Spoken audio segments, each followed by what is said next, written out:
Bismillahirrahmanirrahim. Assalamualaikum warahmatullahi wabarakatuh. Jemaah sekalian yang dirahmati oleh Allah Subhanahu wa taala.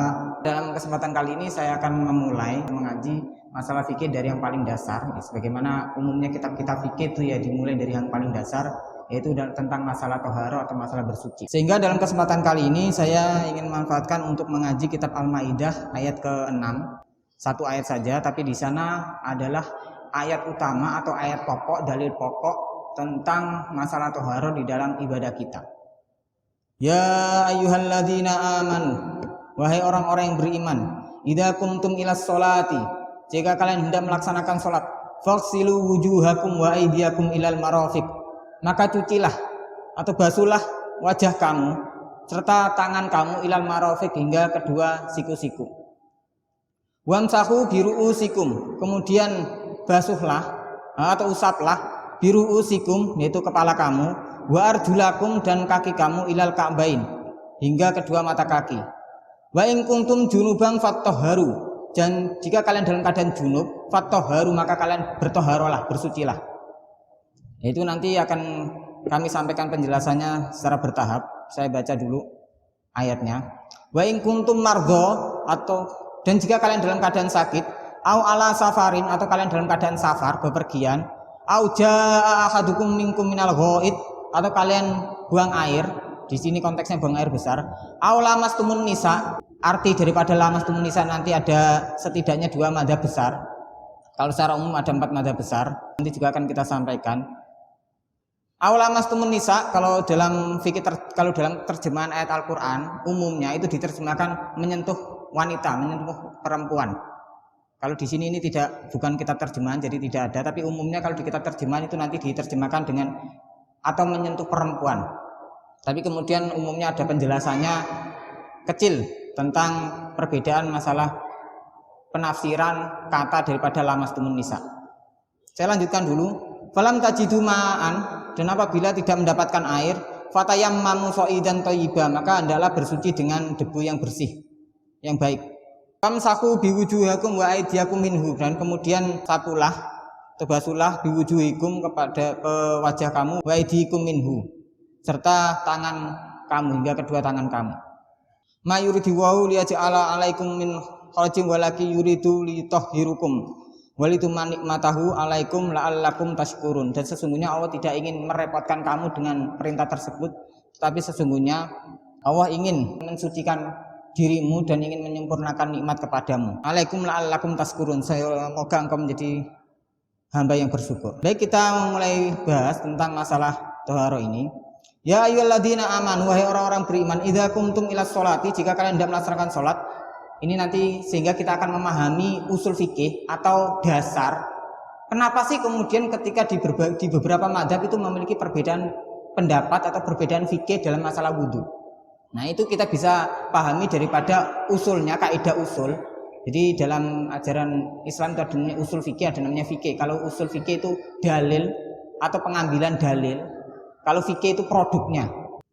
Idza qumtum ilas sholati, dan jika kalian hendak melaksanakan sholat, faghsilu wujuhakum wa aydiyakum ilal marafiq, maka faghsilu di sana pakai kata filul amr, faghsilu, maka cucilah, wujuhakum di sana karena maf'ul bih maka memakai fathah mansub, wujuhakum wa aydiyakum, aidiya fathah mansub karena maf'ul bih, ilal marafiq. Nah, yang menarik kemudian berikutnya adalah ilal marafiq wamsahu biru'usikum. Ketika Allah melanjutkannya dengan kata wamsahu biru'usikum, maka sapulah biru'usikum, kepala kamu, wa arjulakum, dan kaki kamu. Nah, yang di sini yang menarik kalau kita seandainya memahami kaidah nahwu di awal ini nanti agar kita paham, misalnya termasuk paham kenapa fikih wudhu Muhammadiyah itu seperti ini. Nah, itu juga nanti ada dasarnya, ada dalilnya, termasuk dalam hal ini nanti mengambil dari mazhabnya Imam Malik. Wamsahu biru'usikum wa aydiyakum. Jadi awalnya Allah SWT berfirman waksilu wujuhakum, waksilu karena Allah memakai kata waksilu dari kata ghosala, mencuci. Wujuhakum wa aydiyakum. Jadi wujuhakum, wajah kamu, sana mansub pakai fathah, wujuhakum wa aydiyakum juga fathah. Nah, di dalam kaidah ilmu nahwu, kata setelah wa atau disebut sebagai waw athof itu harokatnya mengikuti kata sebelumnya. Sehingga di sini ketika mengatakan wujuhakum pakai fathah, maka setelah wa ini juga fathah. Itu wa aidiakum, sama-sama fathah. Karena di sana ada waw athof. Jadi a plus a dan b. Sehingga a dan b ini harokatnya harus sama karena di sana ada waw athof. Karena di sana mereka juga posisinya sama-sama sebagai maf'ul bih daripada faksilu. Tapi kemudian dalam lanjutannya nanti akan berbeda. Wamsahu biru'usikum. Maka sapulah wamsahu biru'usikum, di sana ditambahi kata bi, ada harfu jarnya bi, sehingga harokatnya berubah menjadi majrur biru'usikum, jadi kasroh. Padahal tadi setelah kata kerja filul amr itu mansub fathah, tapi di sini ditambahi bi agar harokatnya berubah menjadi majrur atau kasroh biru'usikum. Tapi kata setelah wa dilanjutkan wa arjulakum, di sana kembali lagi ke fathah. Padahal tadi yang pertama wa wujuhakum wa aidiakum, wujuhakum mansub fathah, wa aidiakum fathah, sama-sama fathah. Tapi yang selanjutnya setelah wamsahu di sana pakai biru'usikum majrur kasroh, kemudian wa arjulakum pakai fathah mansub. Nah, kenapa posisinya atau penempatan kata yang seperti ini, harokatnya seperti ini? Para mufasir menjelaskan bahwa karena arjulakum, kaki ini kembali kepada faksilu, kembali ke kata kerja faksilu, yaitu cucilah, basuhlah, bukan kembali ke kata kerja wamsahu. Sehingga harokat atau i'rabnya dari kata arjulakum ini pakai fathah mansub sebagaimana wujuhakum dan wa aidiakum, bukan kasroh bi ru'usikum seperti wamsahu. Karena kalau kaki ini bukan kembali ke wamsahu tapi kembali ke waksilu. Ini untuk nanti kita akan memahami tentang bagaimana sih kenapa praktek wudunya seperti ini, kemudian kenapa nanti ada perbedaan pendapat seperti ini. Maka dari sini tadi di ayat ini dijelaskan tentang bagian-bagian dari fisik kita atau tubuh kita untuk kita basuh atau kita siram dengan air wudu. Maka berdasarkan daripada ayat ini, Imam Abu Hanifah menyebutkan bahwa rukun wudu itu ada 4 saja, karena memang disebutkan di dalam Al-Quran cuma ada 4, yaitu waksilu wujuhakum wa aidiakum, kemudian wamsahu biru'usikum wa arjulakum. Jadi rukun wudu hanya ada 4, yaitu membasuh wajah, kemudian kedua telapak tangan, kemudian menyapu kepala, kemudian membasuh kaki. Cukup 4. Karena memang ini agar kita mempelajari berbagai pandangan mazhab fikih ini juga biar kita lebih bijak dalam memahami perbedaan. Karena kadangkala ketika ada yang berbeda dengan kita bukan berarti salah, tapi ya karena memang mengikuti pendapat ulama yang berbeda. Itu kalau dalam pendapatnya Imam Abu Hanifah. Kemudian dalam mazhabnya Imam Malik disebutkan bahwasanya rukun wudhu itu ada 7. Jadi kalau Imam Abu Hanifah tadi cuma 4 sesuai dengan ayat Al-Quran tadi, kalau dalam mazhabnya Imam Malik itu ada 7. Selain 4 tadi, maka disebutkan bahwasanya termasuk daripada rukun wudhu itu selain pada niat, itu juga adalak, kemudian juga mualat. Nah, apa itu adalak? Nah, ini mengapa tadi saya jelaskan pengambilan kata waksilu tadi. Jadi kalau dalam mazhabnya Imam Malik yang nanti akan kita paham kenapa wudhunya Muhammadiyah seperti itu. Jadi kalau dalam mazhabnya Imam Malik itu rukun wudhu ada 7. Niat, karena inamal a'malu binniyat, setiap amal perbuatan pasti harus dengan niat. Sehingga niat itu harus dimasukkan dalam rukun. Jadi niat, kemudian 4 tadi, wajah, kedua tangan hingga siku-siku, kemudian kepala, kemudian kaki. Kemudian ditambahi adalak serta mualat. Nah, apa itu adalak? Adalak itu artinya menggosok. Jadi kita wudhu itu nggak cuma dialiri air. Jadi misalnya keran, kemudian tangan kita aliri air, tangan kiri kita aliri air, kaki kita aliri air. Itu tidak cukup dalam mazhabnya Imam Malik. Tapi harus adalak digosok. Kenapa? Karena kalau kita lihat di dalam dalil Al-Quran tadi, Allah SWT memakai kata waksilu, faksilu, cuci. Kalau kita buka kamus ya, kata gosala itu umumnya diartikan dengan kata mencuci. Gosala yaksilu mencuci, kalau ikhtasala yaktasilu mandi. Sehingga dalam mazhabnya Imam Malik bahwa wudhu itu harus ada menggosoknya. Bahkan kalau dalam salah satu termasuk sunnah daripada wudhu itu kan sebelum kita wudhu, tangan kita itu harus kita termasuk dalam mazhabnya Imam Syafi'i yang ada di dalam kitab Safinatun Najah ini. Jadi termasuk fikih wudhu, sunnahnya wudhu itu adalah sebelum kita wudhu kita itu gosok tangannya dulu. sebelum kemudian mengambil air wudhu untuk kumur-kumur kah atau untuk membasuh wajah kah dan sebagainya. Karena kegiatan adalak atau menggosok ini adalah untuk memastikan bahwasanya fisik kita itu benar-benar bersih ketika dialiri air. Sehingga dalam mazhabnya Imam Malik itu ada rukun adalak. Adalak itu menggosok. Maka kemudian di Muhammadiyah kalau kita praktekkan itu maka termasuk daripada bagian wudhu adalah ketika kita wudhu maka itu ada menggosoknya. Ini karena dalam mazhab Imam Malik itu harus adalak, ada menggosoknya, enggak cuma dialiri air tapi juga digosok. Nah, yang apa yang digosok? Yang digosok yang termasuk dari maf'ul bi dari kata waksilu tadi, yaitu wajah, kedua tangan hingga siku-siku serta kedua kaki hingga kedua mata kaki. Karena itu pakai kata waksilu, pakai kata faksilu yaitu cucilah atau basuhlah. Kemudian satu lagi adalah mualat. Apa itu mualat? Mualat itu berkesinambungan. Mualat nanti berbeda dengan tertib. Kalau mualat itu berkesinambungan, nggak boleh ada jeda antara satu rukun dengan rukun lainnya. Misalnya ketika kita wudhu, di tengah-tengah wudhu kita sambil ngangkat telepon atau apa dan sebagainya, itu tidak mualat namanya. Kalau tertib itu nanti urut 1, 2, 3, 4, 5, 6 itu tertib. Kalau mualat itu tidak terputus, setelah 1 langsung 2, setelah 2 langsung 3, 3 langsung 4, tidak boleh ada jeda. Jadi wudhu nggak boleh dinyambi. Walaupun sebenarnya ada rukhsahnya, yaitu boleh kita nyambi kalau seandainya memang ada sesuatu yang penting selama air wudhu tersebut tidak kering, belum kering. Misalnya ketika lagi wudhu kok ada yang nelpon penting, ya mungkin kita bisa angkat sebentar, kemudian kita selesaikan, dan selama air wudhu belum kering maka boleh dilanjutkan. Yang intinya di sini mualat itu adalah secara berkesinambungan, tidak boleh terputus. Kemudian dalam mazhabnya Imam Syafi'i, termasuk juga dijelaskan dalam kitab Safinatun Najah di sini, dijelaskan bahwa rukun wudhu itu ada 6. Misalnya di sini al-awalu an-niyah, furudul wudhu'i sittatun. Jadi rukun wudhu itu ada 6. Pertama al-awalu an-niyah. Pertama adalah niat. As-sani ghuslul wajhi, yaitu mencuci wajah. Sehingga kalau dalam kitab-kitab berbahasa Arab seperti ini, kitab kuning seperti ini, maka ya memang pakai kata ghosalah. Ghuslu, karena memang di Al-Quran pakai kata faksilu, sehingga kalau dalam buku-buku fikih pakai kata ghosalah. As-salis ghuslul yadaini ma'al mirfaqaini, yaitu mencuci kedua tangan hingga kedua siku-siku. Ar-rabi' masku syai'in minar roksi, yaitu membasuh sebagian, menyapu sebagian kepala. Ya, ini disebutkan masku syai'in minar roksi. Nanti juga kita akan jelaskan tentang bagian-bagian wudhu tadi, rukun-rukunnya, kemudian yang dibasuh itu sejauh mana, itu juga nanti akan saya jelaskan. Masku syai'in minar roksi, yaitu sebagian daripada kepala.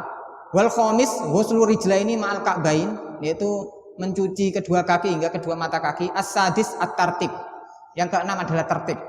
Jadi kalau dalam mazhabnya Imam Malik tadi ada 7, maka dalam mazhabnya Imam Syafi'i ada 6. Pertama niat, karena memang inamal amalu biniat, setiap amal perbuatan itu harus disesuaikan dengan niatnya, harus disertai dengan niat. Bahkan niat itu yang membedakan mana ibadah akhirat dan mana amalan dunia. Itu semuanya tergantung niatnya. Nah, sementara niat itu sendiri ya dilakukan di awal ketika kita melaksanakan ibadah. Kemudian itu dari mazhab Imam Syafi'i. Kemudian dalam mazhabnya Imam Hambali juga ada 7. Bedanya dengan Imam Malik tadi. Kalau Imam Malik tadi niat, wajah, kedua tangan hingga siku-siku, kemudian kepala, kemudian kaki, mualat, adalak. Tapi kalau dalam mazhab Imam Hambali itu ada 7, tapi adalaknya ini diganti dengan tertib. Jadi kalau dalam mazhab Imam Hambali maka disebutkan niat, membasuh wajah, kemudian kedua tangan hingga siku-siku, mengusap kepala, membasuh kaki hingga kedua mata kaki, kemudian mualat, berkesinambungan, tertib. Nah, kenapa ada tertib? Karena memang Rasulullah SAW ya, alasannya, penjelasannya, karena memang dalam wudhu, setiap kali wudhu Rasulullah SAW itu selalu melaksanakan wudhu dengan tertib. Tidak pernah sekalipun Rasulullah ketika berwudhu itu secara random, kadang wajah dulu, kadang usap tangan dulu, nggak pernah. Selalu tertib, urut. Sehingga umumnya para imam madhab itu menyebutkan bahwasanya termasuk rukun wudhu itu adalah tertib. Tertib itu harus urut, nggak boleh dicampur-campur, nggak boleh dibolak-balik urutannya. Itu tentang masalah rukun. Kemudian selanjutnya kita jelaskan satu-satu daripada masalah rukun tadi tentang niat. Niat itu secara umum para ulama sepakat, sebagaimana kalau di kitab sini disebutkan, an-niyatu qasdu syai'i muqtaronan bi fi'lihi wa mahalluha al-qalbu. Jadi an-niyat an-niyatu qasdu syai'i muqtaronan bi fi'lihi. Jadi yang namanya niat itu adalah mendorong, melakukan dorongan untuk melakukan sesuatu. Bi fi'lihi bersamaan dengan kita melakukan perbuatan tersebut. Jadi misalnya kalau kita wudhu ya niatnya pas ketika kita berhadapan dengan air wudhu. Niat ketika sholat ya niatnya ya ketika pas kita hendak melaksanakan sholat. Wa mahalluha al-qalbu, dan tempatnya adalah di hati. Dan pada umumnya semua ulama itu sepakat namanya niat itu letaknya di dalam hati. Wa talaffudu biha sunnatun. Nah, kalau dalam madzhabnya Imam Syafi'i cuma ditambahi wa talaffudu biha sunnatun. Melafatkannya itu dibilang sunnah. Jadi dilafatkan boleh, tidak dilafatkan boleh, yang penting di hati sudah ada niat. Itu tentang penjelasan niat. Jadi kalau secara umum tentang niat ini ya para ulama tidak berbeda pendapat. Ya namanya niat itu letaknya di dalam hati dan dilaksanakan ketika hendak melakukan ibadah. Cuma kalau dalam madzhab Imam Syafi'i memang ditambahi dengan mengucapkannya itu dengan dihukumi sunnah. Makanya ada berbagai lafaz niat, nawa itu dan selanjutnya. Kemudian kalau selanjutnya tentang membasuh wajah. Nah, tentang membasuh wajah ini maka para ulama menjelaskan apa sih definisi atau batasan wajah. Maka batasan wajah para ulama menjelaskan bahwa namanya wajah itu adalah kalau dari atas, dari tempat tumbuhnya rambut pada umumnya, ya pada umumnya misalnya kalau nggak punya rambut ya pada umumnya di mana ya di situ. Misalnya kalau saya di sini, maka sampai dagu, namanya wajah. Kemudian dari satu daun telinga ke daun telinga yang lain. Jadi ini yang disebut wajah, sehingga ini semuanya harus basah. Ini cenderung kalau dalam masalah ini tidak ada perbedaan pendapat. Kemudian tentang membasuh kedua tangan hingga siku-siku. Ini juga secara umum ya para ulama tidak memiliki perbedaan pendapat. Jadi ya tangan hingga ke siku-siku, cuma bedanya tadi kalau dalam madzhabnya Imam Malik ada menggosoknya atau adalak. Nah, kemudian yang berbeda pendapat nanti adalah tentang mengusap kepala. Wamsahu biru'usikum. Membasuh kepala. Kalau dalam madzhabnya Imam Syafi'i, misalnya tadi yang saya baca disebutkan ar-rabi'u masku syai'in minar roksi. Masku syai'in minar roksi yaitu mengusap sebagian daripada kepala. Sehingga dalam madzhab Imam Syafi'i kena rambut satu saja itu sudah sah. Tapi kalau imam-imam yang lain menyebutkan bahwasanya namanya membasuh wajah itu semuanya. Jadi dari ujung tadi kebalikan yang wajah, dari ujung rambut sini sampai ke belakang. Bahkan kalau dalam madzhabnya Imam Hambali itu ditambahi tidak hanya dari ujung rambut ke yang belakang, tapi juga kedua telinga. Jadi dari depan kemudian kedua telinga. Nah, ini juga kita akhirnya paham tentang kenapa wudunya Muhammadiyah seperti ini. Dasarnya atau penjelasannya atau usul fikihnya seperti ini. Jadi diambil dari pendapat berbagai ulama, dari pemahaman dari dalil tentang wudu. Jadi dalam madzhabnya Imam Hambali terutama, jadi dari depan kemudian ke belakang lagi ditambahi kedua telinga. Nah, entah terlepas dari masalah mana yang benar atau salah, tentu itu hanya Allah untuk menentukan nanti.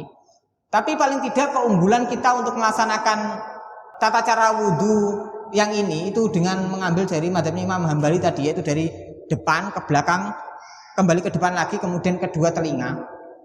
Itu karena di dalam sebuah riwayat hadis nanti juga bisa kita lihat bahwasanya Rasulullah SAW ketika menjelaskan kepada para sahabat tentang bagaimana sih cara Allah nanti membedakan mana orang-orang yang ahli masuk surga dan ahli neraka. Itu cara membedakannya gampang. Ketika Rasulullah ditanya, ya Rasulullah bagaimana kok nanti yaumul hisab itu bisa begitu cepat? Maka Rasulullah mengatakan bahwasanya, tahukah kamu apabila ada seorang penggembala kambing, kemudian penggembala kambingnya itu punya ciri khas masing-masing, misalnya kepalanya itu putih, maka kamu bisa mudah membedakan enggak? Ya mudah membedakan. Ya, begitu pula dengan nanti umatku. Jadi umat Nabi Muhammad nanti mudah untuk dilihat, mudah untuk dideteksi ketika di yaumul akhir nanti, karena wajah mereka atau bagian fisik mereka yang pernah terkena air wudhu itu semuanya akan bersinar.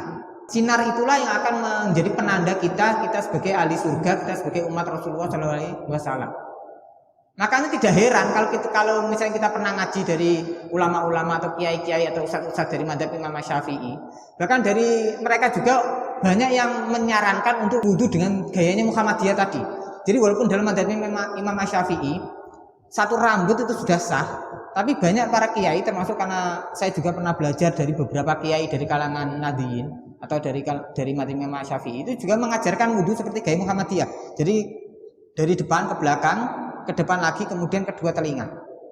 Kenapa? Karena walaupun satu rambut saja sudah sah, tapi paling tidak dengan lebih banyak bagian fisik kita yang terkena air wudhu, maka paling tidak nanti di hari akhir semakin banyak anggota fisik kita yang bercahaya.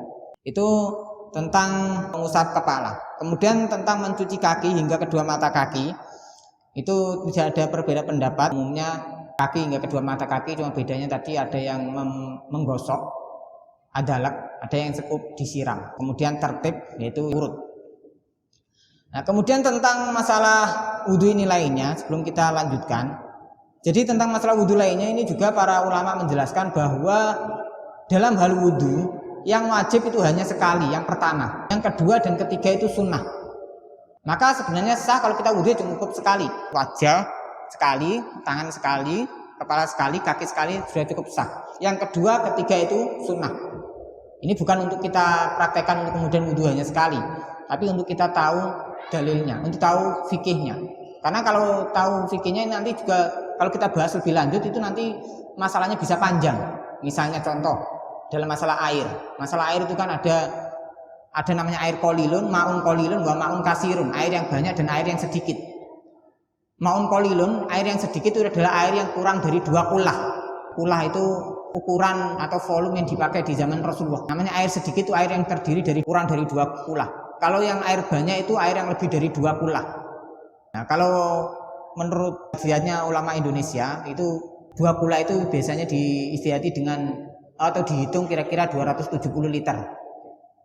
Kalau 270 liter itu kalau seandainya kita bayangin dengan air galon, itu berarti kira-kira butuh 14 lebih atau hampir 15 galon.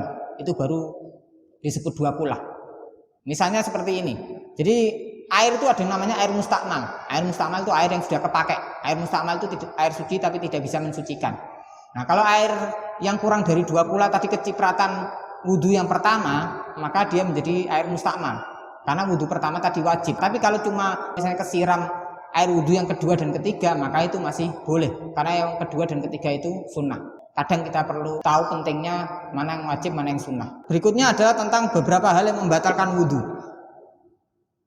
Wa in kuntum junuban fattoharu, dan jika kalian dalam keadaan junub fattoharu, maka bersucilah. Nah, di sini Allah SWT memakai kata fattoharu, bukan fawudu'u, bukan perintah untuk berwudu tapi fattoharu, tapi bersuci.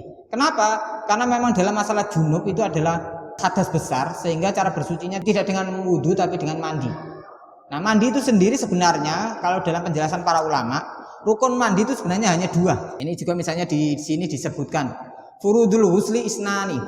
Jadi salah satu alasan kenapa kalau saya ngaji itu suka bawa kitab, itu kalau saya yang diajari kiai saya dulu, karena paling tidak itu agar ilmu yang didapatkan jamaah itu bukan dari pemikiran penceramahnya, tapi pemikiran ulama. Sehingga yang disampaikan oleh penceramah seperti saya ini bukan pemikiran saya, tapi pemikiran para ulama. Saya hanya menyampaikan.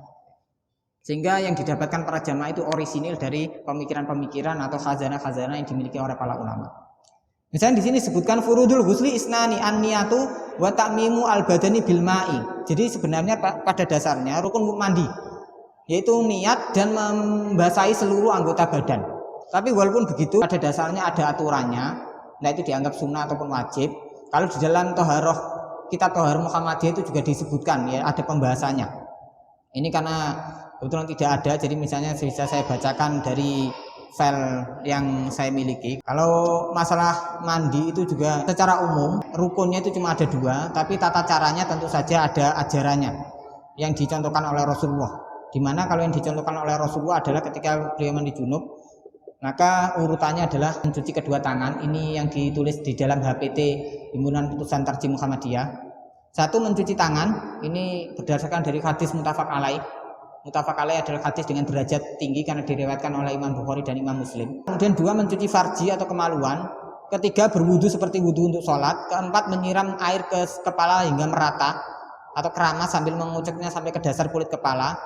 Kemudian 5, menyiramkan air ke seluruh badan. Biasanya diakhiri dengan mencuci kaki. Karena kamar mandi ya dianggap sebagai bukan tempat yang suci, sehingga umumnya diakhiri dengan mencuci kedua kaki. Wa in kuntum mardo au ala safarin, dan jika kalian dalam keadaan sakit atau dalam keadaan safar. Kalau safar ini juga para ulama berbeda pendapat tentang masalah safar. Tapi umumnya ya masalah safar ini para ulama mendefinisikan bahwasanya yang disebut dengan safar itu minimal ya kita menempuh perjalanan sekitar 80-an kilometer. Itu baru disebut safar. Jadi kalau bepergian jarak pendek tidak disebut sebagai safar. Au jaa ahadukum minkum minal ghaid, atau jika kalian dalam keadaan buang air, dalam hal ini adalah buang air besar. Au lamastumun nisa, nah ini juga mungkin akan sedikit lebih banyak saya bahas. Au lamastumun nisa. Kalau kita melihat Quran terjemahan, ini kebetulan yang saya bawa ini bukan Quran terjemahan, atau nanti kalau misalnya di masjid ini ada Quran terjemahan, mungkin nanti bisa jamaah cek.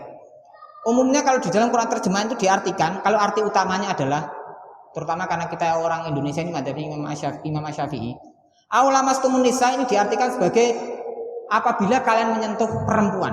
Sehingga dalam madzhabnya Imam Syafi'i termasuk hal yang membatalkan wudhu adalah menyentuh perempuan, walaupun itu istri kita sendiri. Kenapa? Karena memang pada dasarnya istri itu bukan mahram yang utama. Karena kalau di dalam Al-Quran kan jelas dijelaskan, namanya mahram yang utama itu ummahatukum, ibu kamu, wa akhwatukum, saudara perempuan kamu, wa banatukum, anak perempuan kamu, wa ammatukum, wa kholatukum, bibi kamu, baik bibi dari garis laki-laki ayah ataupun bibi dari garis ibu, wa banatul akh, wa banatul yaitu dari anak perempuan saudara kamu laki-laki ataupun anak perempuan dari saudara kamu perempuan, itu yang disebut mahram, yang haram dinikahi. Nah, istri itu perempuan yang boleh kita nikahi. Maka dalam khazanah fikih itu disebut sebagai ajnabiyah, orang lain. Jadi dalam kaidah fikih atau khazanah fikih, istri perempuan yang kita nikahi itu disebut sebagai ajnabiyah, orang lain. Makanya boleh kita nikahi karena dia bukan mahram. Sehingga dalam madzhab Imam Syafi'i bahwa menyentuh perempuan termasuk istri sendiri atau suami sendiri itu membatalkan wudhu. Ya nggak batal wudhu kalau menyentuh 7 tadi. Kalau dalam bahasa Indonesia berarti rima. Ibu, saudara, anak, saudara beda jenis kelamin, anak, kemudian paman, bibi, kalau perempuan berarti paman, kemudian ponakan, anak daripada saudara. Itu yang tidak membatalkan wudhu. Kalau dalam madzhabnya Imam Syafi'i. Jadi tadi penjelasannya masuk akal. Karena memang istri itu ajnabiyah, orang lain. Sehingga ya wajar kalau seandainya menyentuh suami atau menyentuh istri setelah wudhu itu membatalkan wudhu. Itu salah satu alasannya. Alasan berikutnya adalah di sini kalau kita perhatikan ayat Al-Quran ini, Allah SWT tadi mengatakan wa in kuntum mardo aw ala safarin aw jaa ahadukum minkum minal ghaid aw lamastumun nisa. Semua yang disebutkan ini adalah hadas-hadas kecil, bukan hadas besar. Sehingga definisi atau arti daripada lamastumun nisa ini ya menyentuh perempuan yang hadas kecil, itu hanya diwajibkan untuk berwudu. Beda nanti dengan madzhabnya Imam Abu Hanifah yang nanti kita ikuti oleh orang Muhammadiyah. Itu kedua, alasan kedua. Alasan ketiga, karena memang kata lamasa di ayat lain ataupun di dalam sebuah riwayat hadis itu diartikan sebagai menyentuh perempuan.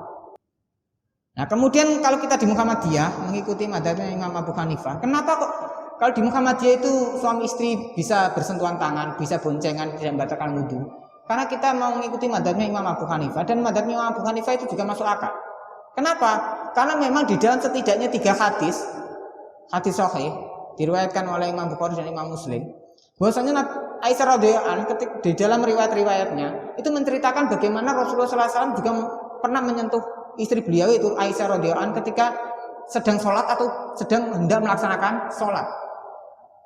Misalnya di dalam salah satu riwayat Aisyah radhiyallahu anha bercerita pernah ketika Rasulullah sholat malam, kemudian tangannya kesentuh kaki Aisyah radhiyallahu anha.